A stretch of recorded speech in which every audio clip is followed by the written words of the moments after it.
Good day mga paps, mga padjak. Ayan, shoutout ko lang si Sir 30, yung nagpa-build sa atin ng bike. Ayan, T-Rich to na stock pero in-upgrade ni Sir. Ayan, isa-isayin natin yung mga parts na in-upgrade sa project bike ni Sir. Yung presyo, sabihin ko rin sa inyo mamaya. Check muna natin tong bike ni Sir. Unahin na natin dito sa frame niya mga paps. Ito yung T-Rich full sus. Air rear suspension na yan mga paps. Ito na-upgrade natin. Labisi. Medyo hinabahan lang natin ng kaunti para hindi sobrang lapit. Yan, naka-giant na grip. Terno sa build natin na black and gold. Yan, Shimano brake set, Jore. Ayan, itong grip na-upgrade niya. Sa RD naman, Jore. Yung chain upgrade niya. From silver, naging gold. Terno sa bike. Ito naman, from Sunshine, upgrade natin sa Sagmit na super light. Halotech na T-Rich crankset. Pedal upgraded.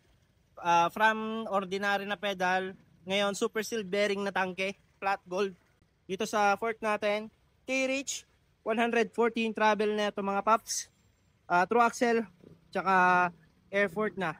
Wheel set, lahat upgraded mga paps. Ito yung Maxxis Forecaster kasi yung T-Rich 2.1 lang yon ng CST. Ito, Maxxis 2.35. Yan, para bagay sa full sus natin na build mga paps. Dito sa rim natin, Paps Pro 2. Kasi gusto naman ni Sir, plain lang. Ayan. Paps, ito naka 1 year warranty tayo sa rim, spoke, tsaka sa hubs. Ayan. Paps Pro 1 V6 Gold. Ayan yung request talaga ni Sir.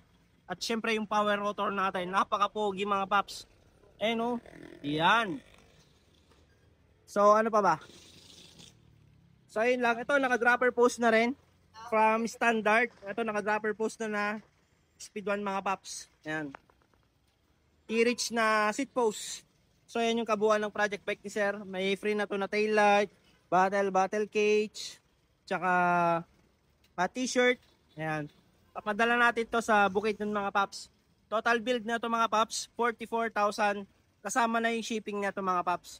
So ayan lang kasi kung hindi kasama yung shipping, nasa ano lang to, 41,000. So ayan lang. Gusto niyo magpa-build mga paps, visit lang kayo sa Paps Bike Shop. Yan. Thank you.